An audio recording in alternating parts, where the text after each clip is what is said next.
E se eu te dissesse que o seu corpo não é quem você é, mas apenas um instrumento que você utiliza? E se a morte não fosse o fim, mas apenas a saída de uma estação da vida? E se muitas das inquietações que você sente hoje, esse vazio, essa busca, essa sensação de que existe algo maior, fossem sinais de que a sua consciência está tentando se lembrar de quem você realmente é? No episódio de hoje, nós vamos mergulhar em uma das jornadas mais profundas da experiência humana, que é a jornada integral do ser. Uma jornada que passa pela projeção da consciência, pela imortalidade da alma, pelo planejamento entre vidas, pela missão de vida, pela relação entre espiritualidade e matéria, pela descoberta de que prosperar, amar, servir e despertar talvez sejam partes do mesmo caminho. Eu sou Samuel Souza de Paula e esse é o Despertar da Sua Espiritualidade, conexão com o JEP Consciência Próspera. Respira fundo, abre a mente, abre o coração e vamos juntos viver. Porque a gente vive, né? E vivemos um tempo assim que precisa de clareza. Muita informação circula, muitas vozes falam, muitas teorias se cruzam, mas poucas coisas tocam o essencial. Quem somos nós? Quem somos nós para além dessa sobrevivência física? Espiritualidade aqui não é dogma, não é rótulo, não é clube, não é performance. Espiritualidade, lembra do episódio anterior? É o reconhecimento de que somos mais do que seres que comem, trabalham, dormem e morrem. Somos consciência, somos presença, somos essência espiritual vivendo essa experiência humana temporária. E uma das formas mais impactantes de começar a perceber isso é compreender a chamada ciência da projeção astral, a projeção da consciência, as experiências fora do corpo. A saída do corpo durante o sono não deve ser vista apenas como um fenômeno místico, ela pode ser entendida como uma necessidade biológica estrutural, e assim ela é, em que o espírito ele, ele tipo gasta energia para manter o corpo físico organizado. E aí durante o sono há um desprendimento que favorece uma espécie de reequilíbrio, como quem recarrega as baterias em um outro nível de existência. Por exemplo, a catalepsia projetiva, conhecida aí popularmente como paralisia do sono, ou o estado vibracional, em que a pessoa sente ondas energéticas, pulsações ou vibrações intensas, ou mesmo a sensação de balonamento, como se o corpo inflasse ou ficasse leve, prestes a flutuar. Nesses momentos, o ponto central é simples: manter a calma, porque o medo gera adrenalina e a adrenalina interrompe o processo e a entrega, ao contrário, facilita a lucidez. A entrega, quando esses sintomas, sinais ocorrem, e também diante das experiências que se despontam no caminho, lucidez muda tudo, né? Porque aquilo que muitas pessoas tratam apenas como um susto ou uma estranheza pode, em muitos casos, ser um sinal de que a consciência está tentando atravessar um limiar. Lembrei do título do livro, né? No limiar do mistério da sobrevivência. E é aqui que o tema se torna assim mais transformador. Quando alguém vive uma experiência lúcida fora do corpo, algo dentro dela começa a mudar. A ideia de morte perde força como aquele terror absoluto, porque a pessoa intui e às vezes comprova para si mesma que a vida continua. E aí a morte deixa de ser a aniquilação, passa a ser essa transição. Não o fim da consciência, mas a saída definitiva do corpo físico, sabe? Algo que todos nós experimentamos um dia, perde esse medo, né? Eu quero trazer uma analogia, a da percepção de ver o corpo como um avatar. Não tem aqueles avatar que se coloca nas redes sociais? Só que esse avatar, como no filme Avatar também, o corpo deve ser esse instrumento de atuação na densidade da vida material. Mas quem é que dá vida, quem é que dá inteligência, quem é que dá direção, quem é que dá presença a esse instrumento? Isso mesmo, é a essência espiritual.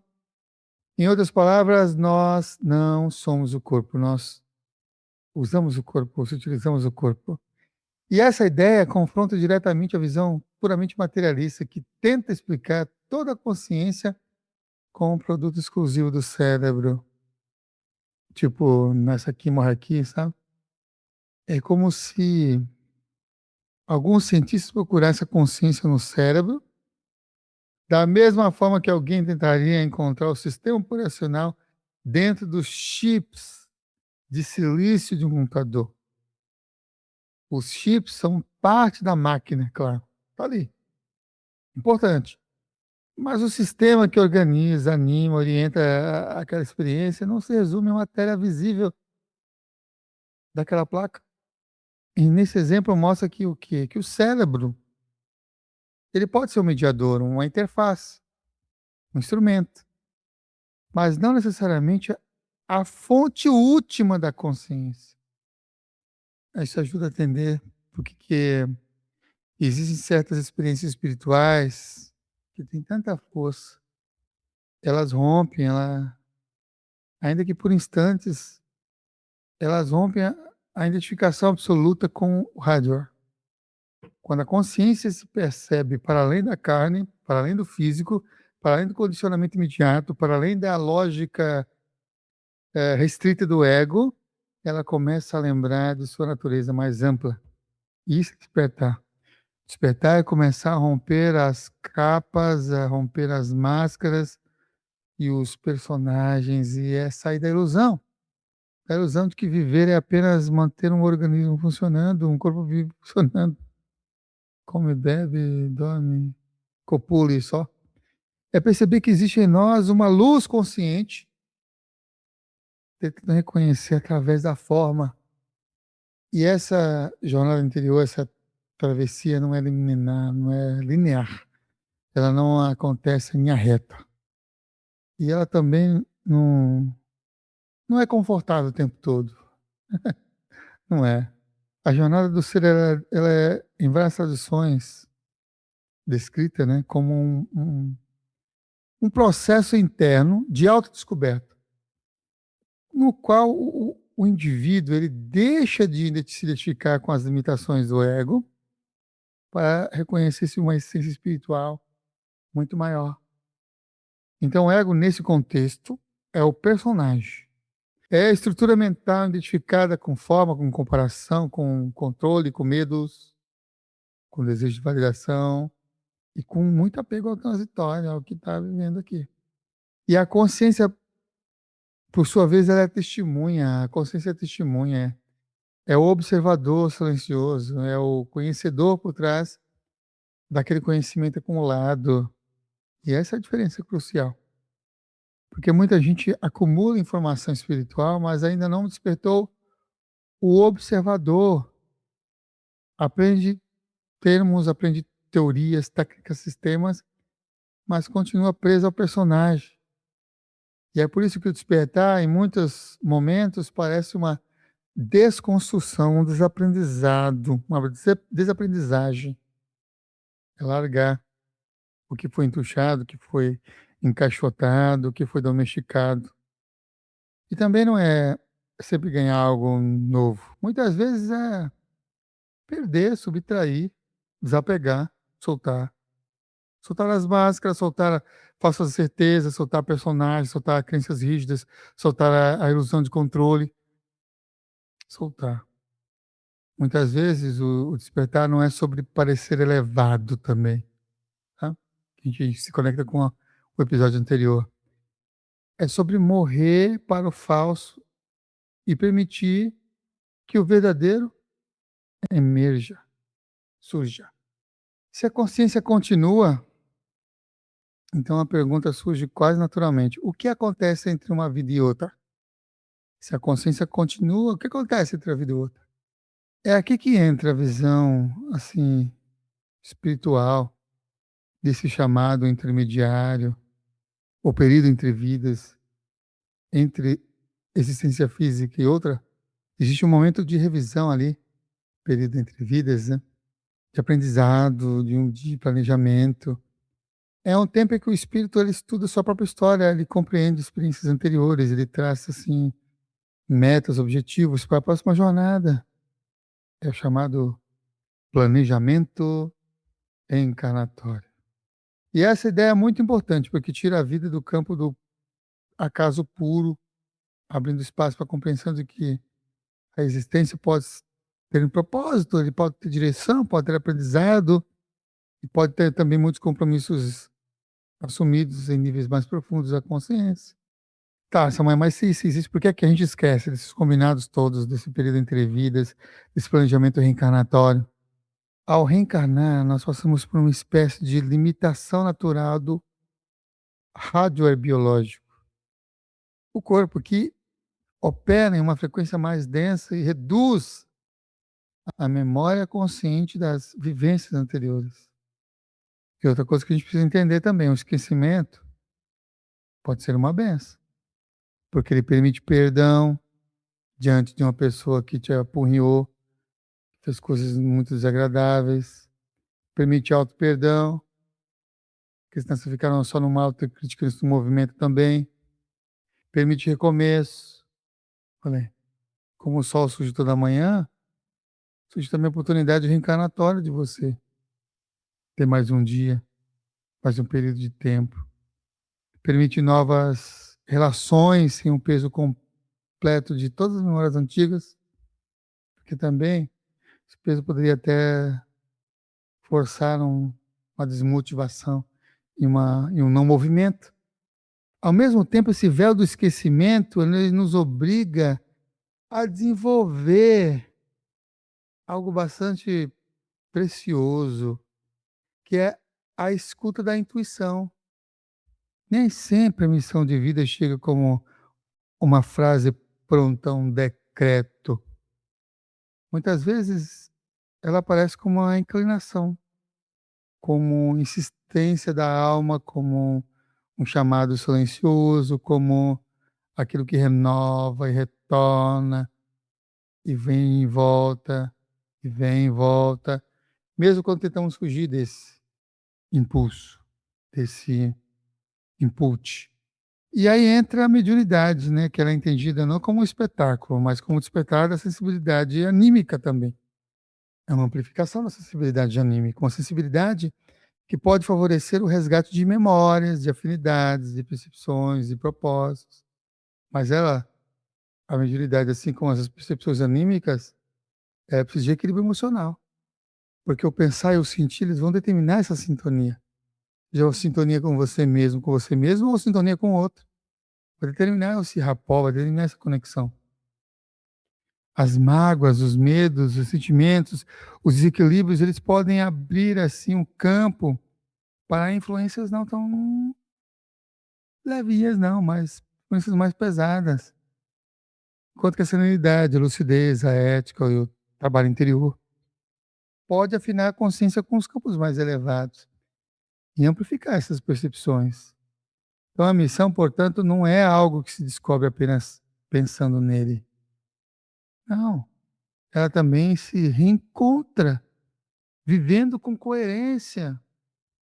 Eu quero citar algo bem interessante. O doutor Ian Stevenson, da Universidade de Virgínia, ele catalogou várias milhares de casos de crianças que relatavam a memória de vidas passadas. E entre os elementos observados aparecem associações entre lembranças espontâneas, aparece também marca de nascença, características que em alguns casos podem sim corresponder a ferimentos fatais, que está marcado no corpo presente agora, mas que foram de existências anteriores. Por que eu estou falando desses estudos? Porque independente da interpretação que cada pessoa dá a esses casos, o fato é que esse tipo de pesquisas ele amplia a conversa e convida a olhar para a consciência com mais abertura. É importante isso. E vai fazer com que descrições e percepções em outras roupas, em roupagens históricas da sua própria existência, possam ressoar com as descrições que estão presentes nesses estudos. Mas talvez o mais útil para quem está ouvindo agora seja falar dos sinais práticos da projeção da consciência, né? Já que a gente já está chegando no final. Como saber se você pode ter vivido algo assim? E tem alguns indícios, né? Recorrentes que acontece com muita gente. Por exemplo, sonhar que está voando, com uma sensação muito diferente do sonho comum, como se houvesse liberdade real de movimento, aquela sensação de queda ao acordar, como se algo estivesse retornando bruscamente ao corpo. A catalepsia projetiva, quando a pessoa desperta lúcida, mas não consegue mover o corpo, nenhum dedo, nenhum pé, nem nada, por alguns instantes. Os ruídos intracranianos, aqueles estados, aqueles sons, estalos e vibrações ou percepções semelhantes a um papel sendo amassado, naquele momento do descolamento, né, do desprendimento do corpo. O estado vibracional, com aquelas ondas energéticas percorrendo o corpo, sobe, desce, assim, são sinais. O ponto-chave, de novo, é não entrar em pânico, assim. Consciência lúcida, ela observa, medo vai contrair, a serenidade vai favorecer essa compreensão, é só, né, não entrar em pânico, respira, traz calma para você. E para alguém que perdeu alguém querido, sabe, para você que pode ter perdido alguém, a ideia de continuidade da consciência pode favorecer um tipo de esperança mais madura, no sentido de entender que aquele ser não deixou de existir. Ele apenas saiu apenas do seu campo de visão física. De visão física. Que a vida, sob essa ótica, ela continua em outra frequência. Agora, tudo isso pode soar muito elevado, muito abstrato, se não tocasse na nossa vida prática. Mas ela toca. Tudo isso toca. Todas essas influências tocam. E toca profundamente. Porque a jornada integral do ser não separa espírito da matéria como se fossem inimigos. Ela não demoniza o mundo material. Ela não trata prosperidade como pecado. Um dos pontos centrais é justamente esse. Principalmente em conexão com o JEP. Dinheiro é energia, é instrumento, é recurso, é possibilidade de movimento, de expansão, de cuidado, de organização, de evolução. O problema nunca foi a matéria em si. O problema é a inconsciência, o apego cego, a idolatria, o desequilíbrio. Ser espiritualizado de forma desequilibrada pode ser tão prejudicial quanto ser materialista de forma desequilibrada. O caminho maduro espiritual pede integração. Por isso que no Japa a gente busca unir, né, essa busca espiritual com resultados concretos, dissolvendo crenças mesmo, abrindo para a abundância do universo. E isso nos leva ao tema das egrégoras, que também merece um episódio aqui completo só sobre isso. Nós somos influenciados pelos ambientes, pelos grupos, pelas mentalidades e pelas somas energéticas que acessamos, que frequentamos. E há lugares que levantam nosso astral e há lugares que drenam. Há relações que inspiram fantasticamente e relações que vampirizam. Os ambientes saudáveis, eles vão favorecer o ânimo, vão favorecer clareza, vão favorecer a expansão, enquanto que os pesados, já sabem, né? Vai alimentar confusão, exaustão, aquelas sensações emocionais mais densas. E aí, como é que a gente vai se proteger disso? E a resposta não está primeiro ali não está na paranoia, está na autoestima, está na autoconfiança, está na coerência interior. Porque a ofensa, ela só se instala, e se instala com facilidade, quando há uma fenda emocional aberta. Aí entra. Quando a pessoa se fortalece por dentro, ela oferece menos brechas para essas invasões, para essas manipulações, para esses contágios energéticos destrutivos, tóxicos. E, acima de tudo, eu penso e sinto ser a visão madura universalista. Beber de várias fontes, aprender com diferentes tradições, escutar o que há de verdadeiro em cada caminho, seja no espiritismo, na teosofia, no yoga, no ocultismo, no misticismo, na filosofia interior, onde quer que seja, sem radicalismo, sem fanatismo, sem prisão doutrinária. Porque o verdadeiro mestre não fecha as portas, não. Ele ajuda a sintetizar, a abraçar muitos caminhos para expandir a consciência. Vamos ficando por aqui? Então vai lá, se informe sobre o GEP, Grupo de Estudos de Práticas Espirituais de Consciência Próspera, no 11 98880 1545, encontros semanais, todas as segundas-feiras, das 20 às 21h30, no formato online agora, não é mais presencial como foi desde o ano de 2008. E bora lá, beber de conexões, de consciência, com presença, luz, coragem, porque a vida é maior, a alma é maior, a jornada é maior, e a consciência como paraquedas, ela só funciona quando aberta. Então vamos ser mais universalistas nesse sentido. Eu sou Soma Suzy Paula e até o próximo despertar.